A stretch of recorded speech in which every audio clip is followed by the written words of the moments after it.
Hello दोस्तों, आप सभी का स्वागत है। आज मैं आप लोगों के लिए एक भूतिया रास्ता की कहानी लेके आई हूँ। भूतिया रास्ता की कहानी, haunted road story in Hindi. तो चलिए दोस्तों शुरू करते हैं। यह कहानी सुजानपुर की पहाड़ों के बीच बसा एक खूबसूरत गांव, लेकिन कहते हैं इस गांव तक आने वाला जंगल का रास्ता भूतिया है।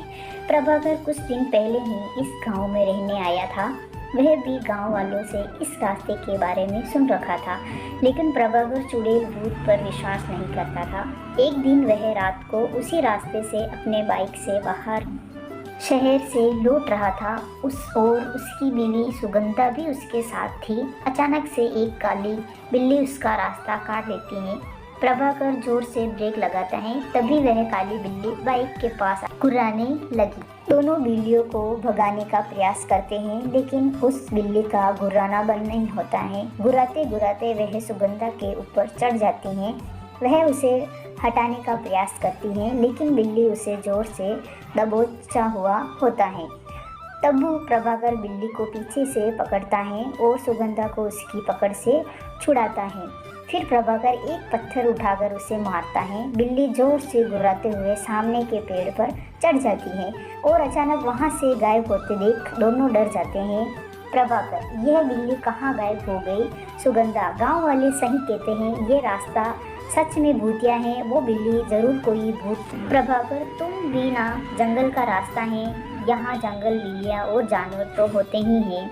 सुगंधा, होते होंगे, लेकिन वो किसी पर इस तरह हमला नहीं करते होंगे। चलो चलो अब जल्दी निकलो यहाँ से, कहीं फिर से कोई जानवर न आ जाए।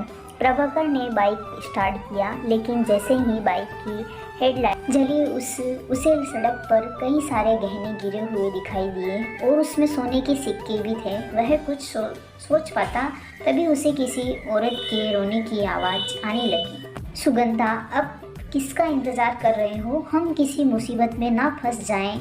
वे दोनों घर लौट आए, लेकिन प्रभाकर के आंखों के सामने वो सोने के गहने और सिक्के अभी भी घूम रहे थे। वैसे तो प्रभाकर को किसी बात की कमी नहीं थी, लेकिन वो बहुत लालची था। वो उन गहनों को किसी तरह हासिल करना चाहता था। अगले दिन प्रभाकर अकेले ही बीज लेने के लिए शहर जा रहा था और सुगंधा भी बातों को अनसुना करके बाइक स्टार्ट करके घर से निकल गया। थोड़ी देर बाद वह उसी भूतिया रास्ते पर पहुंच गया। दिन के समय भी वह रास्ता बिल्कुल सुनसुना था। प्रभाकर अपनी बाइक से चला जा रहा था, तभी उसे रास्ते के किनारे पर एक सुंदर सी दुल्हन दिखाई दी जो रो रही थी। उसे समझ नहीं आ रहा था कि इस सुनसुने रास्ते पर यह दुल्हन कहाँ से आई। वह उससे कुछ पूछता, तभी वह उसके पास आ गई और रोते हुए बोली, दुल्हन, भाई साहब देखिए ना, मैं रास्ता भूल गई हूँ, मुझे शहर जाना है, क्या आप मुझे शहर छोड़ देंगे? प्रभाकर, लेकिन तुम यहाँ कैसे आई? लोग कहते हैं कि ये रास्ता भूतिया है, तुम दुल्हन के कपड़ों में हो और लोग कहाँ हैं? दुल्हन, क्या बोलूँ भाई साहब, मैं अपने पति के साथ कार से इस रास्ते से गुजर रही थी। अचानक एक काली बिल्ली ने हमारा रास्ता काट दिया और हम लोग रुक गए। मेरे पति ने कार रोकी, तभी उन्होंने झाड़ियों के पीछे से किसी औरत के रोने की आवाज़ आई। वह वहाँ गए, तभी उनकी चीखने की आवाज़ आई। मैं दौड़कर वहाँ गई, देखा वो वहाँ मरे पड़े हैं। प्रभाकर, तुम्हारा पति मर गया? दुल्हन, हाँ वो मर गए, उनकी लाश झाड़ियों के पीछे पड़ी है। आप प्लीज़ मेरी मदद की करिए और मुझे शहर तक छोड़ दीजिए। बदले में मैं आपको ये सारे सोने के गहने के दूंगी और मेरे पास कुछ सोने के सिक्के भी हैं। सोने की बात सुनकर प्रभाकर की कान खड़े हो गए।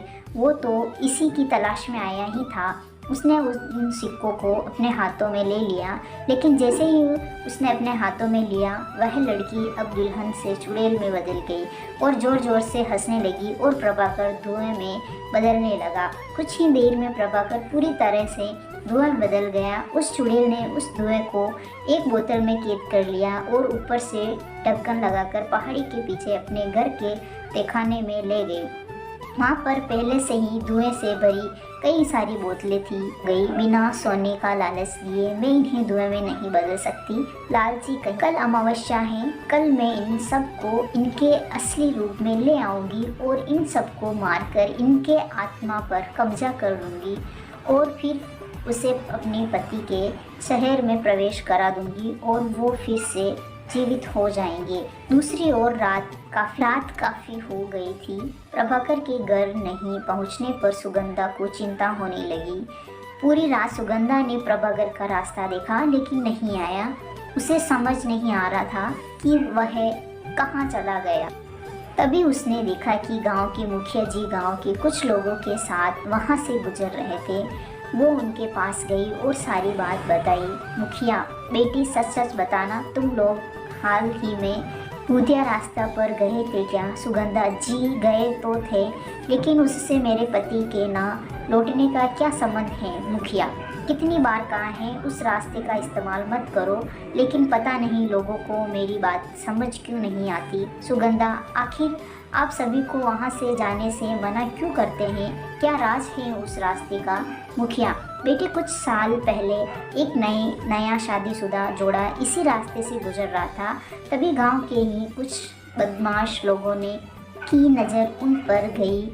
उस दुल्हन के गहने देखकर उनके मन में लालच आ गया। उन्होंने उन गहनों के लालच में दोनों को मार दिया और मरते ही वह लड़की चुड़ैल बन गई।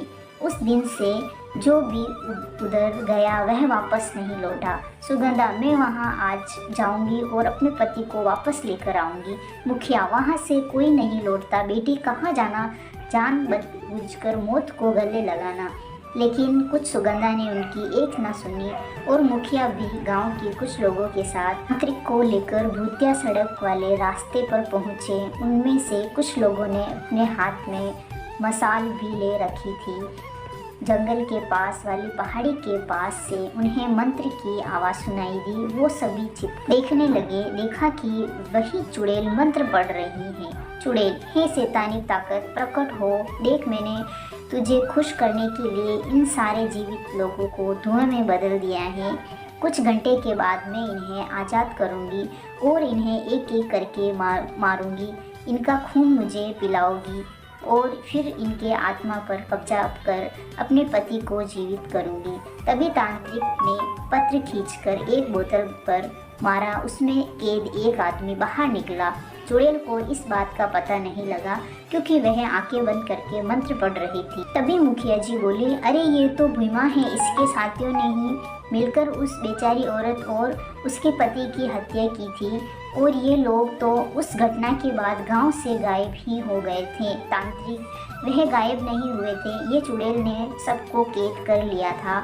इन्हीं की आत्मा से वो अपने पति जिंदा करना चाहती थी। सुगंधा, पर इसने मेरे पति को क्यों पकड़ा? मेरे पति तो कुछ नहीं किए थे। तांत्रिक, तेरा पति इन गुंडों की तरह लालची था। वो भी इसके गहनों के चक्कर में आ गया था। इसे अपने सिद्धि को पाने के लिए 11 लालची लोग चाहिए थे। 10 तो ये थे, लेकिन 11 की गिनती पूरी नहीं हो रही थी। लेकिन उस दिन जब तुम और तुम्हारा पति इस रास्ते से गुजर रहे थे, तभी इसने जान लिया कि तेरे पति को लालच फंसाया जा सकता है। वो बातें कर ही रहे थे कि चुड़ैल अपनी आंखें खोली और अपने सामने फूटी बोतल देखकर गुस्से में भर गई। इतने में तांत्रिक ने कुछ मंत्र पढ़कर मसाल को उसके ऊपर फेंका। वो जलने लगी। इसी बीच तांत्रिक ने सारी बोतलों को पत्थर मारकर फोड़ दिया और उसमें से कैद तब सभी लोग बाहर निकल गए। चुड़ैल, ये तूने ठीक नहीं किया तांत्रिक। इन लोगों ने मुझे और मेरे पति को मारा था।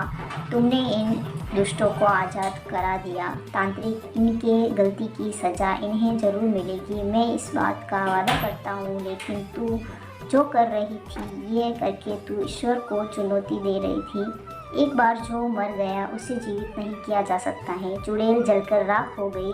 उसके बाद गांव वालों ने उन बदमाशों को पुलिस के हवाले कर दिया। प्रभाकर के साथ साथ पूरे गांव वालों ने लालच ना करने की कसम खाई।